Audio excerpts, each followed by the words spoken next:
जिनकी हम बात करने वाले हैं वो एक ऐसे व्यक्तित्व हैं जिनके बारे में कहानियां, किस्से इतने सारे हैं और छवियां भी एकदम अलग-अलग। भगवान विष्णु के छठे अवतार परशुराम। हाँ बिल्कुल। हमारे पास कई तरह के स्रोत हैं।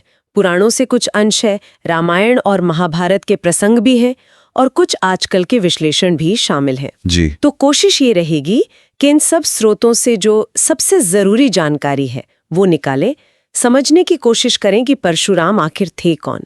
मतलब एक योद्धा ऋषि या धर्म के रक्षक या फिर सिर्फ क्रोध का ही प्रतीक। चलिए इस काफी जटिल और दिलचस्प चरित्र की परतें खोलते हैं आज। निश्चित रूप से परशुराम जी हिंदू धर्म में एक बहुत ही महत्वपूर्ण और जैसा आपने कहा बहुआयामी पात्र हैं। वो चिरंजीवी हैं। हाँ, चिरंजीवी यानी उन अमर हस्तियों में से एक जो कलयुग के अंत तक जीवित रहेंगे। और ये भी दिलचस्प है कि भविष्य में जो कल्कि अवतार होंगे ना, अच्छा, उनके गुरु भी वही बनेंगे ऐसा माना जाता है। उनका नाम ही उनके शस्त्र परशु मतलब कुल्हाड़ी से जुड़ा है। वो उनकी पहचान है। हाँ, वही कुल्हाड़ी। बिल्कुल।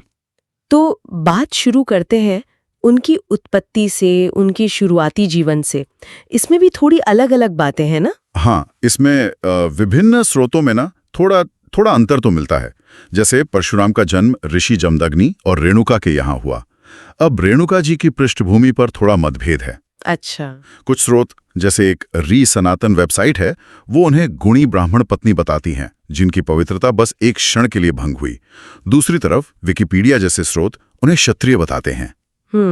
और कुछ पुराणों में तो जन्म की कथाएं और भी अलग हैं, जैसे यज्ञ के प्रसाद या भोजन में कुछ मिश्रण हो गया, उससे जन्म हुआ। तो ये जो इतनी विविधता है कहानियों में, ये क्या दिखाती है?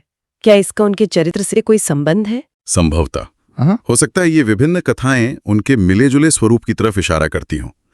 मतलब ब्राह्मण का ज्ञान और तप, और क्षत्रिय की वीरता। हाँ, और क्षत्रिय की वीरता, आक्रामकता।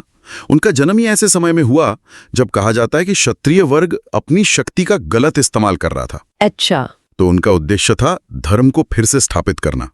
इसलिए उनके चरित्र में आपको साहस, युद्ध कौशल दिखेगा, पर साथ साथ शांति, धैर्य और विवेक का भी एक संगम है।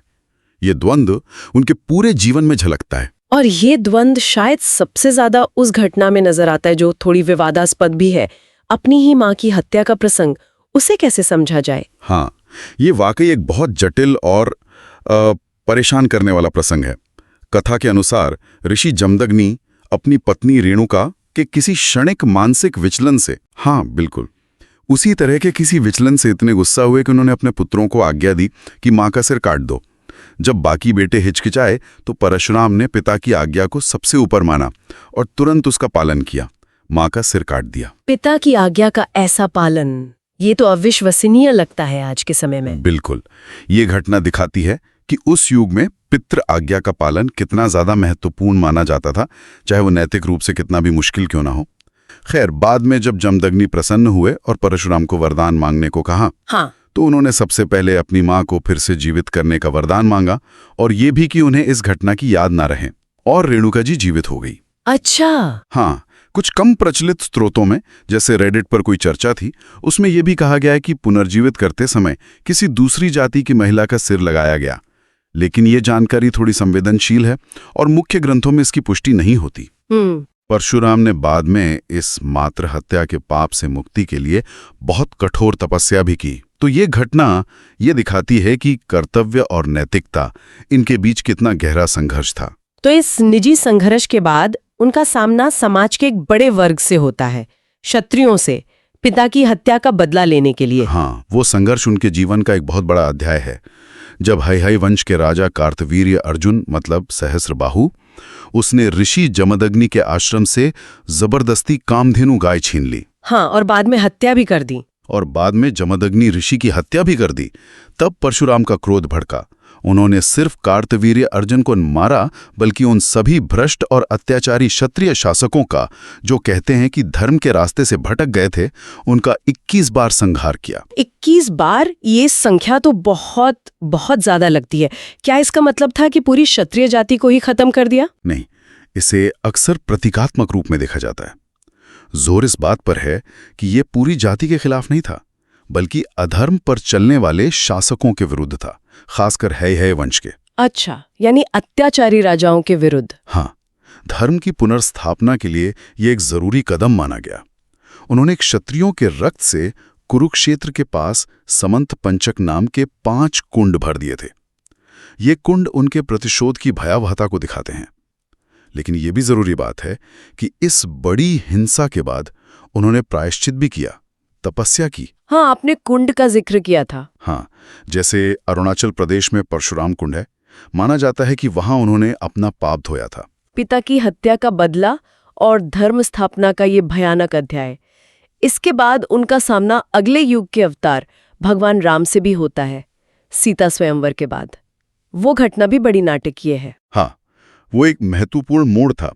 जब राम जी ने मिथिला में शिवजी का धनुष पिनाक तोड़ा तो उसकी भयंकर आवाज सुनकर परशुराम, जो शिव के बहुत बड़े भक्त और शिष्य थे, वो क्रोधित होकर वहां पहुंच गए। क्योंकि उन्हें अपने गुरु के धनुष का टूटना अपमान लगा। बिल्कुल, अपमान लगा। उन्होंने राम को चुनौती दी और अपना विष्णु धनुष शारंग उस पर प्रत्यंचा चढ़ाने को कहा। और जब राम ने वो कर दिया तब क्या हुआ? जब राम ने बड़े आराम से शारंग पर प्रत्यंचा चढ़ा दी तो परशुराम को तुरंत ये एहसास हो गया कि राम स्वयं विष्णु के ही अवतार हैं। उनका गुस्सा शांत हो गया। अच्छा। उन्होंने राम की दिव्यता को स्वीकार किया, अपनी तपस्या से जो भी पुण्य कमाया था वो उन्हें समर्पित कर दिया और फिर तपस्या के लिए महेंद्र पर्वत पर लौट गए। तो ये एक तरह से शक्ति का हस्तांतरण हुआ। हाँ, कह सकते हैं त्रेता युग में शक्ति और धर्म के दायित्व का हस्तांतरण, एक अवतार से दूसरे अवतार तक। परशुराम का युग एक तरह से समाप्त हो रहा था और राम का युग शुरू। रामायण के बाद महाभारत काल में भी उनकी उपस्थिति दिखती है। वहां उनकी भूमिका शायद एक गुरु के तौर पे ज्यादा है। सही कहा आपने। महाभारत में वे भीष्म, द्रोणाचार्य और कर्ण जैसे महान योद्धाओं के गुरु थे। उनकी भूमिका कई जरूरी घटनाओं में दिखती है। जैसे एक तो भीष्म से उनका टकराव हुआ। हाँ, अंबा के लिए। हाँ बिल्कुल। काशी नरेश की पुत्री अंबा को न्याय दिलाने के लिए उन्होंने भीष्म से युद्ध किया, क्योंकि भीष्म ने अंबा का अपहरण तो किया था पर उससे शादी करने से मना कर दिया। ये युद्ध कई दिनों तक चला, कहते हैं 23 दिन तक, और कोई नतीजा नहीं निकला। अच्छा। हाँ, क्योंकि दोनों ही बहुत शक्तिशाली योद्धा थे। ये घटना दिखाती है कि परशुराम त्रेता युग के इतने समय बाद भी महाभारत काल में कितने जबरदस्त योद्धा थे। और कर्ण को श्राप देने वाला प्रसंग, वो तो बहुत प्रसिद्ध है। हाँ, वो शायद ज्यादा प्रसिद्ध है। कर्ण ने अपने पहचान छुपाई, खुद को ब्राह्मण बताकर परशुराम जी से ब्रह्मास्त्र समेत कई दिव्यास्त्रों का ज्ञान लिया। एक दिन जब परशुराम कर्ण की गोद में सर रखकर सो रहे थे तो एक कीड़े ने कर्ण की जांघ को बुरी तरह काट लिया। गुरु की नींद न टूटे इसलिए कर्ण दर्द सहता रहा, हिला नहीं। ओफ।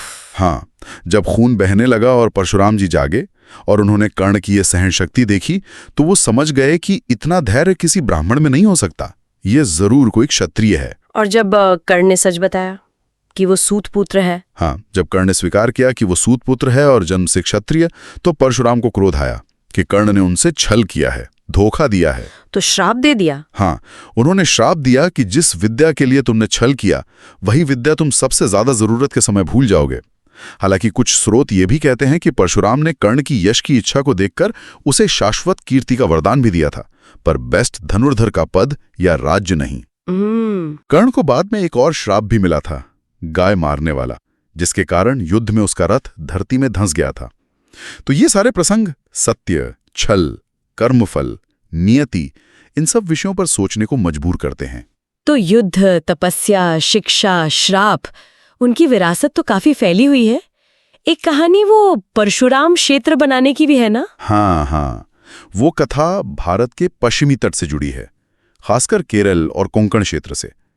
कहा जाता है कि क्षत्रियों के संहार के बाद जब उन्होंने सारी जीती हुई भूमि दान कर दी तो रहने के लिए जगह नहीं बची। तब उन्होंने समुद्र देवता वरुण से भूमि मांगी। अच्छा। उन्होंने अपना परशु समुद्र में फेंका और जहां तक वो गया समुद्र पीछे हट गया, उससे नई जमीन निकली। वही क्षेत्र परशुराम क्षेत्र कहलाता है। इससे उनका संबंध भूमि निर्माण और उस क्षेत्र की संस्कृति से भी जुड़ता है। और युद्ध कलाओं से भी उनका नाम जुड़ता है, कलारीपयट्टू। बिल्कुल, उन्हें भारत की प्राचीन मार्शल आर्ट, खासकर केरल की कलारीपयट्टू का आदि गुरु माना जाता है। वे शास्त्र और शास्त्र दोनों के ज्ञाता थे। उनकी मूर्तियों में आप देखेंगे अक्सर जटाधारी तपस्वी के रूप में होते हैं, हाथ में परशु लिए हुए, जो उनके योद्धा और ऋषि दोनों रूपों को दिखाता है। उनकी चरित्र को लेकर कुछ बहसें भी होती रहती हैं, जैसे उनकी जाति का सवाल, जन्म से ब्राह्मण, कर्म से क्षत्रिय, इसे कैसे देखा जाए? ये एक महत्वपूर्ण बिंदु है। उनका चरित्र जो पारंपरिक जाति व्यवस्था है ना, उसकी सीमाओं को चुनौती देता है। ब्राह्मण कुल में जन्मे, लेकिन कर्म क्षत्रिय का निभाया, युद्ध किया, शासन भी किया कुछ समय। असल में उनका चरित्र दिखाता है कि कर्म ज्यादा महत्वपूर्ण है, मुख्य जोर हमेशा धर्म की रक्षा और स्थापना पर रहा। हाँ, ये सच है कि आज भी कुछ समुदाय, जैसे भूमिहार ब्राह्मण हैं, वो अपना वन्य परशुराम से जोड़ते हैं। अच्छा। उनकी हिंसा की व्याख्या पर भी मतभेद हैं कि क्या ये ईश्वरीय न्याय था या बस अनियंत्रित क्रोध, लेकिन ज्यादातर ग्रंथ से धर्म स्थापना के लिए जरूरी नियंत्रित हिंसा मानते हैं, अंधाधुन संहार नहीं। जैसा कि एक स्रोत में कहा गया, ये ब्रह्मांडीय व्यवस्था को ठीक करने का एक प्रयास था। और इन सब से हटकर एक और बड़ी अनोखी बात है, उनका चिरंजीवी होना, अमर होना। हाँ, ये उनके चरित्र का एक बहुत ही विलक्षण पहलू है। वे हिंदू धर्म के 7, कहीं-कहीं 8 भी कहते हैं, चिरंजीवियों में से एक हैं। एक प्रसिद्ध श्लोक भी है, अश्वत्थामा बलिर्व्यासो हनुमांश्च विभीषणः कृपः परशुरामश्च सप्तेते चिरंजीविनः। हाँ, सुनाइए। इसमें अश्वत्थामा, राजा बलि, वेदव्यास, हनुमान जी, विभीषण, कृपाचार्य और परशुराम, ये 7 चिरंजीवी बताए गए हैं। इनका नाम लेने से, स्मरण करने से लंबी आयु और स्वास्थ्य मिलता है, ऐसी मान्यता है। चिरंजीवी होने का मतलब क्या है? मतलब क्या महत्व है इसका? उनका अमर होना यह दिखाता है कि अलग अलग युगों में धर्म की रक्षा के लिए उनकी उपस्थिति और प्रासंगिकता बनी रहती है। माना जाता है कि वह आज भी महेंद्र पर्वत पर तपस्या में लीन है। आज भी? हाँ, ऐसी मान्यता है। और जब कलयुग के अंत में कल्कि अवतार होगा, तो वे उनके गुरु बनेंगे और उन्हें शस्त्र विद्या सिखाएंगे। ये उनकी भूमिका की निरंतरता को दिखाता है। तो अगर हम पूरी तस्वीर देखें, तो परशुराम केवल क्रोध या बदले के प्रतीक नहीं हैं। वे कर्तव्यनिष्ठा, न्याय की रक्षा, कठोर तपस्या, ज्ञान और अद्वितीय शौर्य के भी प्रतीक हैं। उनका जीवन उस जटिल संतुलन को दिखाता है जो कभी-कभी धर्म की स्थापना के लिए हिंसा और शांति के बीच साधना पड़ता है। वे एक बेहद जटिल, बहुस्तरीय व्यक्तित्व हैं। किसी एक खांचे में फिट करना मुश्किल है। उनमें ब्राह्मण और क्षत्रिय दोनों के गुण एकदम चरम पर दिखते हैं। ये सचमुच एक बहुत गहरा विश्लेषण है। एक और दिलचस्प बात जो हमारे स्रोतों में मिली, राम से टकराव के बाद जब परशुराम जी ने अपनी तपस्या का फल राम को दे दिया था, तो कहा जाता है कि उनकी शक्ति कुछ कम हो गई थी। हाँ, ऐसा उल्लेख आता है। लेकिन महाभारत के वन पर्व में लोमश ऋषि पांडवों को बताते हैं कि परशुराम ने भृगु तीर्थ में स्नान करके अपनी वो खोई हुई या कम हुई शक्ति फिर से पाली थी।